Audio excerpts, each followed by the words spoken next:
The color of the polished orb made from volcanic stone changes dramatically in the light. At times perfectly black, one subtle tilt, and it suddenly appears to radiate blazing crimson with white strata shot throughout. This orb has been well prepared, perfectly sized for a spellcaster to hold in one hand. Hello everybody, Jordan here, the PH is silent, and today we're talking about the powerful artifact within D&D known as the Orb of Dragonkind. I originally thought this would be a simple video about the orbs, history in Dragonlance, but this artifact was created multiple times throughout the multiverse. It has the ability to summon evil chromatic dragons from up to 40 miles away, and in some instances control them. Originally, there were 5 created, or 8, or sometimes 12 in these old stories. An artifact of immense power that could worm its way into your game. Let's dive in. The Orb of Dragonkind can be found all the way back in AD&D 1st edition and even earlier. It has appeared actually in every edition of Dungeons & Dragons since. The orb's history is unknown. Each culture, each world has multiple stories about where the orbs came from, and none or all of them could be true. The elves would tell you that they created the orbs, and the dragons were so overcome with how wonderful the artifacts were, their souls left their bodies to become one with the orbs, enchanting the magical objects and giving them powers. The dwarves believed the dragons commissioned their ancestors to make the orbs. 12 years it took to craft 12 orbs, and when presenting the orbs to the dragons and requesting payment, the dragons took the orbs and laughed. They attacked the dwarves and killed all but their leader. Untrusting of the dragons, the dwarves did build in a magical failsafe into the artifacts. Their leader said a magic phrase, triggering the orbs, and each one captured a piece of the Dragon Lord's essence within it, changing the dragon's forms to be different colors, and making it so that they wouldn't trust one another. Thanks to the dwarves, the dragons could no longer organize and wouldn't enslave the civilized races. The silliest one would be the humans, who were enslaved by the dragons. Now, the people cried out for help, but their draconic oppressors cared little for human well-being. However, the gods heard the pleas of mortal man. Now, the gods spoke to a young pig farmer and bid him go to the mountain of dragons and teach them respect.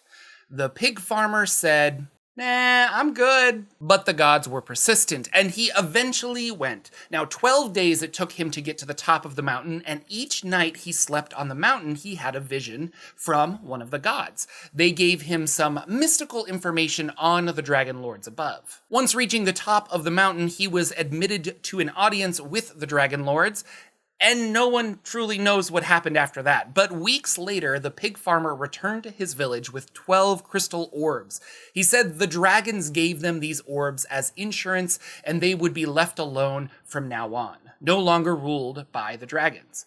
The orbs of Dragonkind were hidden away, and the dragons ruled mankind no more. As of 5th edition, the orbs come from Dragonlance. The Dragonlance story of the Orbs of Dragonkind is nothing new to D&D and can be found way back in 1st edition. Now, most likely there was an artifact and the authors wove it into their stories that were set in Dragonlance. Many years ago, in the history of Krynn, there was a war between humanoids and dragons, humanoids being elves, humans, and dwarves. Now, powerful wizards known as the Wizards of the Towers of High Sorcery came together to create artifacts that could shift the war in their favor. They created 5 orbs of Dragonkind, each one a magically etched crystal orb that contained the essence of an evil dragon. The wizards split up the 5 orbs between them, taking one to each of the 5 towers of high sorcery. Now, the history of Dragonlance is long, but the first mages of Krynn built these 5 towers of high sorcery in magically rich places, and I like to think of them as magical ley lines throughout Krynn. The towers of high sorcery brought some stability to magic, as well as focusing it for specific uses. The orbs of Dragonkind really wouldn't have been able to be researched or created if it were not for these towers. Now, since there were 5 towers, it was agreed that 5 orbs would be created and distributed between them. It is also believed that 2 of these orbs were destroyed, leaving only 3 roaming about the multiverse. The Orbs of Dragonkind have the power to summon dragons telepathically. The dragons feel compelled to go to the location of the orb. This way, dragons could be pulled away from fights or lured into traps. The wizards could fight and defeat the dragons on their own terms. The Orbs of Dragonkind were first seen all the way back in 1976 when they were printed in the supplement Eldritch Wizardry, along with other famous items like the Hand of Vecna and the Wand of Orcus. In this supplement, there were 5 orbs that had randomly rolled benefits along with their traditional dragon-controlling powers. There was the Orb of the Hatchling, Orb of the Dragonette, Orb of the Dragon, the Great Fire Drake's Orb, and the Orb of the Eldest Worm. These first 3 were strong magical items, but the 4th orb, the Great Fire Drake's Orb, had an intelligence and an ego. It could potentially control the user, and the Orb of the Eldest Worm was exactly the same, except more powerful and more difficult to control. Now, the Orbs of Dragonkind were printed again in the AD&D Dungeon Master's Guide, but now there were 8 orbs, which reflected the 8 stages of growth for dragons at the time. Flash forward to the Book of Artifacts for 2nd edition, and we have more expanded lore. Now there are 12 Orbs of Dragonkind, and each orb is a sphere of fine crystal with faint magical etchings on the surface. The ancient language is lost to current civilizations. Each orb corresponds with a dragon type, and when the orb is used, it glows with the color of its dragon's type. However, in this book, it clearly states that the Dragonlance Orbs of Dragonkind are not these 12 orbs, and they should be thought of as completely different artifacts. Jumping ahead to 5th edition, the Dungeon Master's Guide has done away with much of this 12 crystal orb history and fully embraced the Dragonlance history. Humans and elves fighting dragons, the wizards of the Towers of High Sorcery. Well, which do you prefer? Dragon Magazine 230 explains that many artifacts are sometimes created through slightly different means on dozens of worlds in the multiverse. The Orbs of Dragonkind have been recorded on 6 different worlds. Each set comes in different sizes and power, but they all have a common function of mastery over dragons. Case in point, the 4th edition version of the Orbs of Dragonkind was built by an Eladrin wizard who crafted the first orb. In that history, dragons were subjugating Eladrin in the Feywild back when the barriers between the Prime Material Plane and the Feywild were more open. The orb was created to push back the dragons and give the Eladrin the freedom they wanted in the Feywild. Now, to destroy an Orb of Dragonkind, it surprisingly is relatively easy compared to other artifacts. A Disintegrate spell will do it, or a nice blow from a +3 magic weapon. More interestingly, though, there are ways to destroy it that were found way back in the Book of Artifacts from 2nd edition.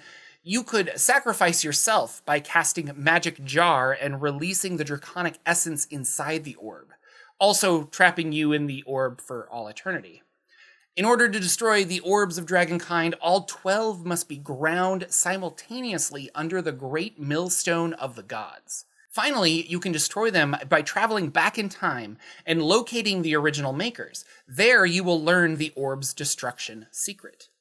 If you want an Orb of Dragonkind-centric adventure, you should play Dragons of Dreams, a Dragonlance adventure module that deals directly with the history of the orbs, the towers, and those involved. It's pretty neat.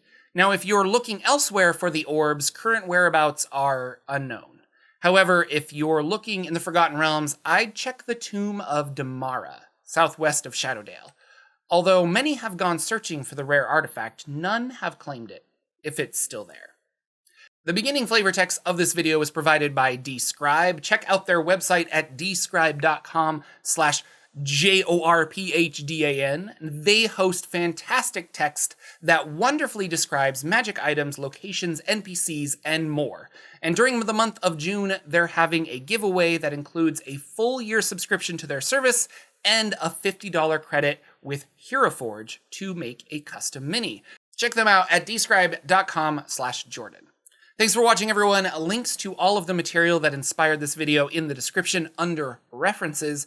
I've got a Discord, a podcast, and another channel all linked down below. If you like what I do, consider joining the Patreon, and thank you so much, patrons, for your support. I will see you all in the next video.